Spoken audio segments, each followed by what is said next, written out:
Pala buddies yung hole, no, na nasa malaking bato na nasa creek. Ito siya. Yan. Ito yung surface dito, tapos may hole pa na maliit sa ilalim. Double hole. Okay? Yan siya.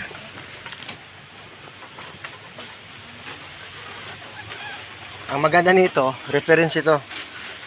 Kasi dito lang old tree, oh. Yan, lumang puno. Century tree. So alam ng mga may-ari dito na talagang nandito na to. Dati pa yan. So ilaw yan sir pag nahinog ang bunga. So orientation. Itong kakainin ng mga paniki. Orientation siya sa old tree o century tree. Yan, oh. Dito tayo. 135 degrees. Tatamaan mo puno. So tama. Baka simot ka, dapat may bilog. So yun yan sa 315 degrees. Yan, masukat lang yan 9 feet papunta sa puno. So ito yun buddies, no?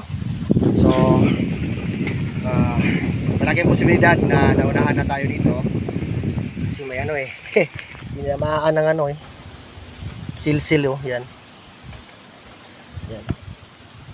Matagal na kasi. So ngayon sa pag-remap natin dito, yan. Ito na nakita natin.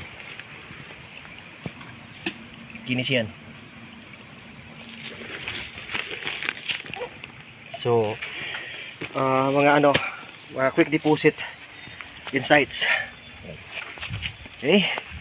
So pakita natin ang creek. Yan na siya. 135, 315 yun, tatamaan yung hole sa malapad na boulder. Ayan. Okay. Thank you for watching. Namumunga pala ito, no? namumunga yan sir. Okay. Kaya bilog-bilog maliliit. Okay. So bansay buddies. Hello buddies. Ito isang another spot. Papakita ko lang kasi napaganda ng setup eh. Kita nyo yan, yung letter Y. Ibig sabihin yan, here. So where is the dig site? Okay. Tingnan natin buddies para makita yan. Letter Y siya. Okay. Yan. Yan sa likod niya. Then may linearity. Yan. Okay. Balik tayo sa Y. Inverted. Y. Okay. Sa kanan yan. Yan ang hole. Yan, oh. Yan. Yan siya. So, ibig sabihin, go to the right. Nasa right side niya. Okay? Ang target natin. Okay. Pagdating natin sa right, may bato na nakaharang. Yan. So, stepping point natin. So, from here, okay. So, abanti na tayo. Kasi nasa kanan pag dito tayo nakaharap. So, dito, forward tayo. Forward. Okay. Makitaan muna itong wood element. So, go east. Yan. Kahiwa talaga yan. Okay. Punta siya din. May stepping ka. Stepping point ka dito. Yan. Travel. So, saan tayo? Diretso tayo. So, from that, okay, marker na may inverted Y or here sign. So, here ang item to the right. Na kung dito na posisyonin natin, in front na. Dahil dito sa linearity sa wood element na est, hanapin natin. So galing dito 3 hakbang buddies. 1, 2, 3. Ito yung old puno. Patay na to. Pero old puno to. No? Ano nang mangyayari dito? So dito na tayo sa puno. Ito yung sa est. Okay, pakita ko lang compass para mas magets natin. Balik tayo. Okay. Yan, wood element. Dapat naka-est ka. 90 degrees. Yan, est, go est. 3 hakbang. 1, 2, 3. Tamaan mo yung puno. Okay. Dito ka naman sa puno, harap ka sa 180 degrees. Yan. Reverse to sa elemental. Dahil dyan ang creek sa south. Okay? So, grabbing method, grab where it belong. Dapat ang tubig sa norte. Pero ngayon nasa south siya. So something buried here. Ito na. katabi naman ng puno ito na napatay na, north-south alignment tayo, tatama ka sa cross line na may bato. Yan. Hindi pa nagalaw ang tatlong bato na to. Yan siya. Isa, dalawa, tatlo. Ito, east to west. Ito, south, north. So sa norte buddies, ito yan kasi grabing to eh. Ito yung dig site natin, itong iinistakahan namin. Yan. So tingnan mo. Ito yung tinatawag na missing link sa Kodyo. Cross ito eh, cross pattern.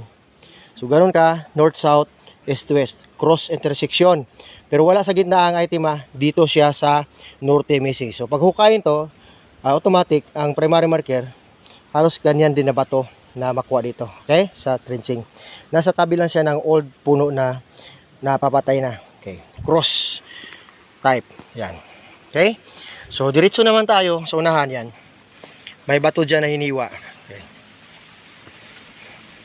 daan tayo dito. So mga 30 feet tatamaan natin to, ang bato na malaki. Yan siya. Okay. Ang bato na to, ito, galing to, tinuklap natin kasi may wood element, may cutting. So, pag dito ka nakatayo, S position siya. So, tama yung old puno doon na may nakalak din na hair sign doon sa na STM na nakafix. Okay. Ito na yung isang bato ngayon na malaki na may enclosure sign. Yan. Yun yung creek ko. Ito nakasina ang creek dito. Dumiretso siya pero may letter C na cutting dito ang creek. Ayan. Yan siya. Okay?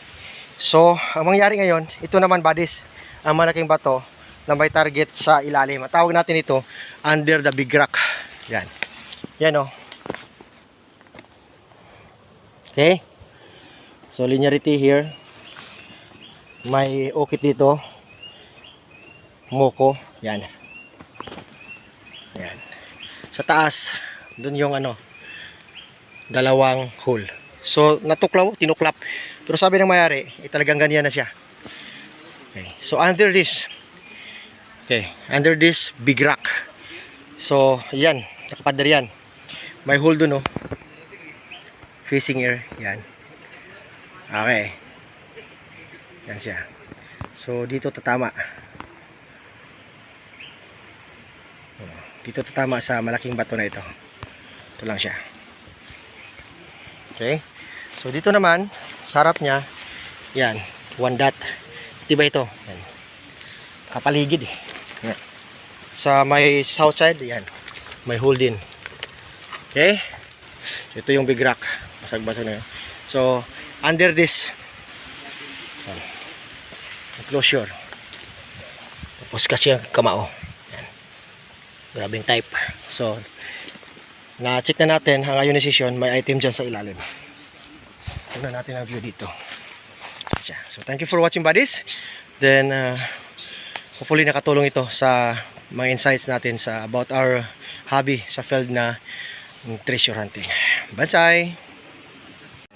Good evening buddies. Nandito na po tayo sa Ninoy Aquino International Airport para magta-travel pa uwi from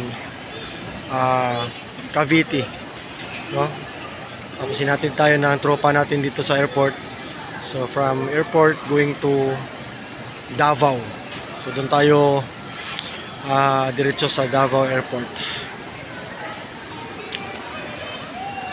So maraming salamat sa lahat ng mga tropa natin, no? Mga viewers and subscribers ng Chris Sniper channel natin. Okay?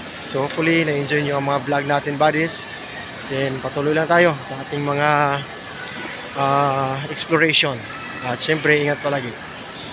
Let's sleep and explore. Bonsai buddies. Dito na po tayo buddies sa airplane natin, Cebu Pacific, no? Para sa flight natin. Yan, pasahero. Yun. Thank you buddies. Thank you Team Brandy.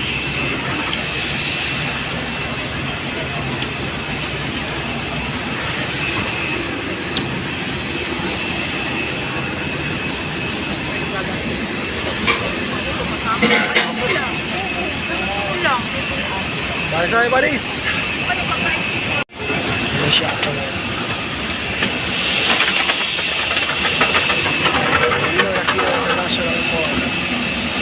Sayonara. Luzon.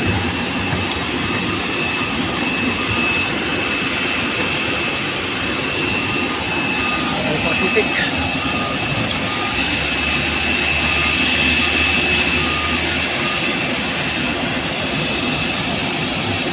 Thank you buddies. Thank you for watching. Once again, this is Sniper Racing. It's me, Paddy Small. On site.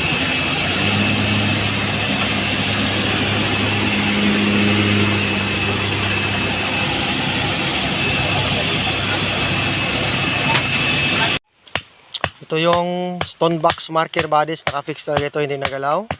Then here makikita natin yan. May sukat siya na 16 pas, no? 16 inches ang length niya. Dito. 16 by 12. Yung orientation nyo, 135, 315. Ang load nito bodies, nasa harap.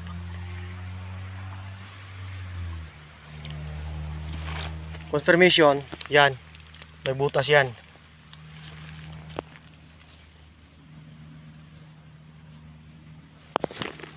Kasi yung dalawang daliri.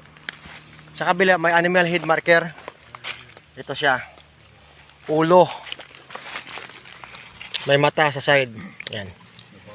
Directional to. Ito yung ano niya, dulo ng head, animal head. Papunta na dito sa target dig site natin. Ito yung spot dito. Malakihan to eh. Okay. So, ganun siya. Ang remapping nito. Itong hole na to, kapag dito sa top, direct under tayo. Pero, sa sitwasyon nito, hindi direct under. In front. Kasi andito nga yung hole na kasya yung dalawang daliri. So, ibig sabihin, abante tayo in front. So, ito na primary natin istaka. Saka ito. Malaki nga eh. Okay, so yan. Para makita nyo lang ang mga legitimate marker. Stone box yan, surface drill marker. Pero pag makuha natin sa ilalim yan, na gano'n na marker, opening yan, direct under. Pero pag nasa labas pa, tingnan natin kasi may on the spot, mayroon ding in front or direction na sinambaya ng animal head marker. Yan, so ganyan sa body sa decoding nito. Yan, kita nyo. Ito siya. Katid talaga, nakabox talaga. So thank you for watching. Bansay. Bansay Team Brandy. Bansay! Bansay!